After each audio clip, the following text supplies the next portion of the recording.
Hey, you guys. I'm Jay. And I'm Lisa. We're Our Simple Adventures, and today we're in Winterset, Iowa, at the Iowa Quilt Museum. Come on in with us.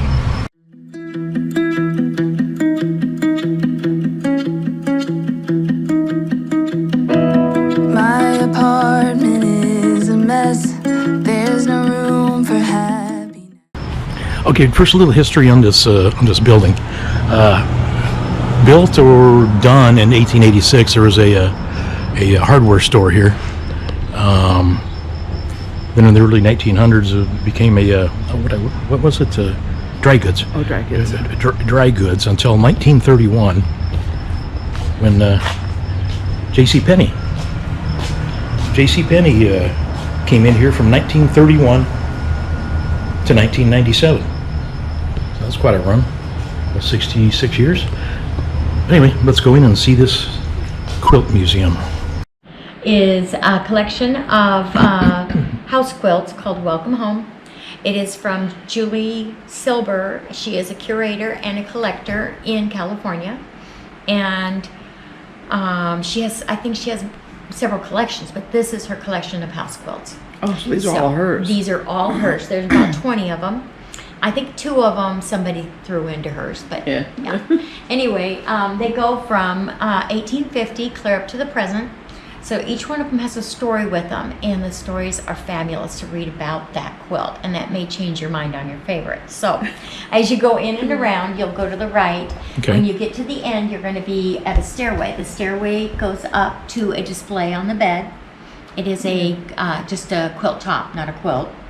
Also houses. And you come down and back out, and before you come out, there's a place to vote for your favorite. Yeah. Okay. And the stories are right next. I've seen one right there. Each Okay. one has a story by it. Right next so to it'll it. tell it. Yeah. This one's in 1940, and you can just see the 40s in it. I mean, the colors and stuff just look like. So who's this? Are these? Julie Silber. So do you guys rotate them out? Yes, Is there we different do. ones? Mm-hmm. All the, 4 times a year we change them.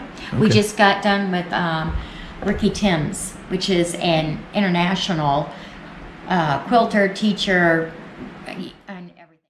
So you change 4 times a year. You get new collections. Are they just usually from one person? No, normally not. It might be one person curated it or put it together.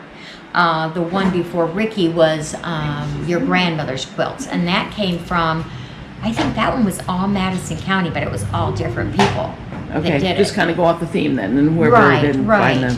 Or they figure out what they're doing, and then they write a theme up for it, even, or name it.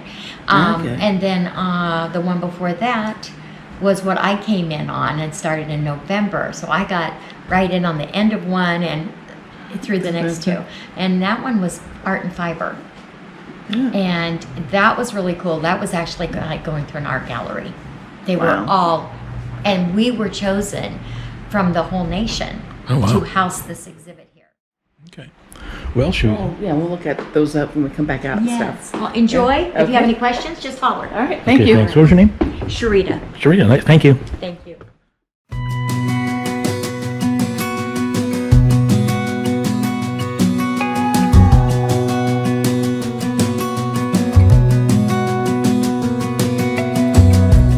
As a young girl, the fields were mine.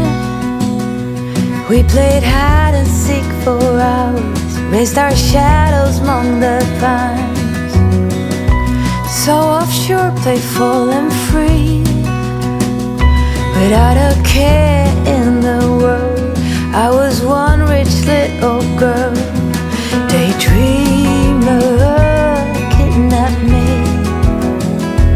take me back, all the way back to them days, running around in a gown and a crown, barefoot.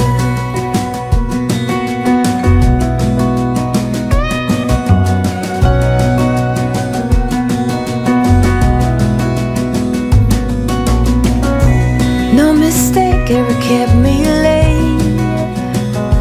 We spent summers catching fireflies and winters on our skates.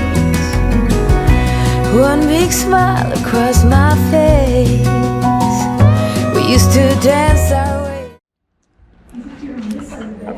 bunch of beautiful quilts here. This is from Quilts of Valor, the foundation, Quilts of Valor Foundation. Look that up. Beautiful. But anyway, so Lisa has picked out her 3 favorites. At least I think she has. I don't know where she's headed now. But, oh, she's going to vote. They asked that we vote for our favorite one on our way out here.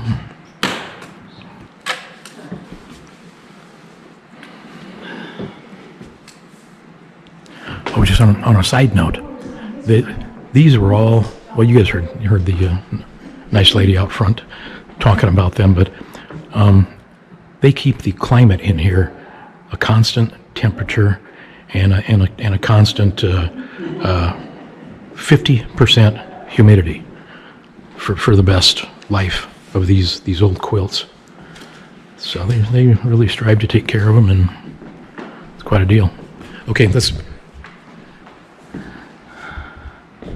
Okay, this was one of my favorites because actually it was the oldest.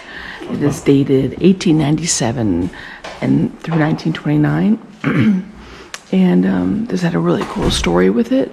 And you can see that some of the squares are, they're kind of hard to see, but they have where they came from. And the story of it goes supposedly that some family and friends made the blocks for a lady for her second child. She lost her first one and she was pregnant, and so they all made blocks of houses to celebrate the second child. And it was the third daughter that was born that actually quilted everything at the end. Yeah. Okay. Then, another one of my favorites, and this was really hard because they're all beautiful.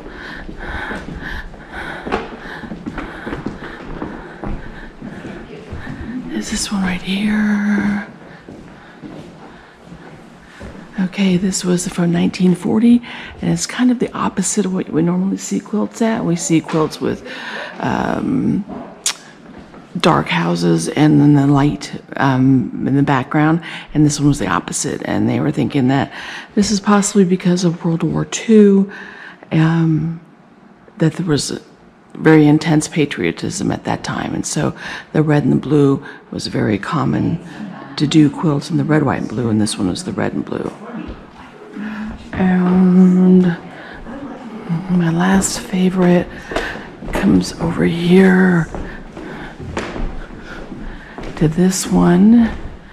I think the coloring is just great, a little different. And this one is machine pieced and hand quilted.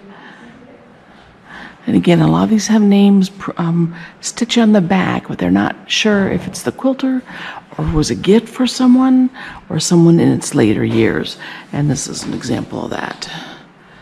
All right. Okay, so there's Lisa's favorite 3. I got to show you my favorite one. Yeah, I picked one. I can do that. This one right here. I love it. These are like little bumps there, and yeah. So this is my favorite one, just mainly because I like the way it looks. But and this is from 1880. So we're going to go upstairs here. They got a special one up here.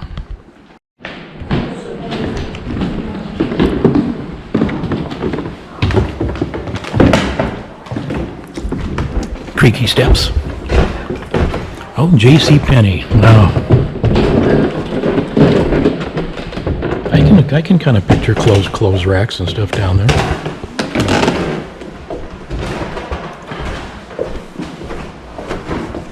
It's an air mattress. Okay, this is a 19th century walnut 4-poster bed. Originally from the historic Bevington House, now located on the grounds of the Madison County Historical Complex. Okay, what about the quilt?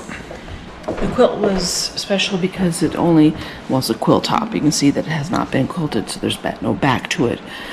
And it is from 1940. And it's showing, it just kind of talked about how the homes, it was a community because the church was in the middle.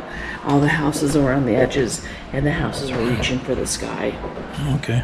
Because they are the top of each block. Yeah. I could just crawl in there right now too, take a nap. All right, there's some stuff up here. That's like a dollhouse over here. You see this? Yeah.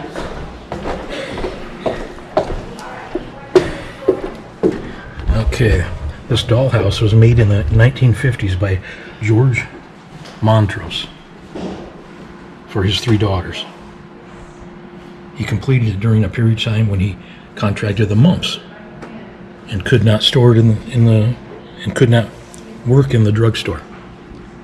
So, well, that's pretty cool. And that'd be a lot of patience building all those little pieces of furniture and everything. But Here, come here. Take show them this one. what's up with this one? So this is like a quilt in progress, and it's just showing that this is the quilt top. And then you have the batting, and then there's a quilt bottom. And they are either stitch it, hand stitch it, or machine stitch all of it together to form the quilt. Okay. Actually, it's called the backing. Called the backing. Backing, not the back.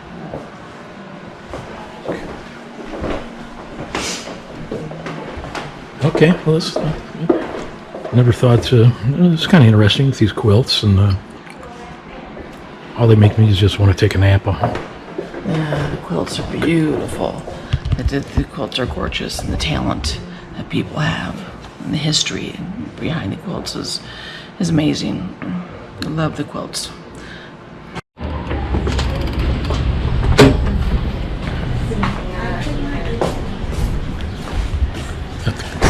Madison County Courthouse right out here. Anyway, I'm guessing you enjoyed that. Very much so. I know it's more of my thing than not your thing. Yeah, it's okay. It's kind of interesting. But anyway, we're going to wrap it up here. We've got the next videos. We're going to find some other stuff to film in Winterset. So love you guys. Hit that notification bell, subscribe, and we'll see you in a few days. But Yeah. okay, bye. Bye.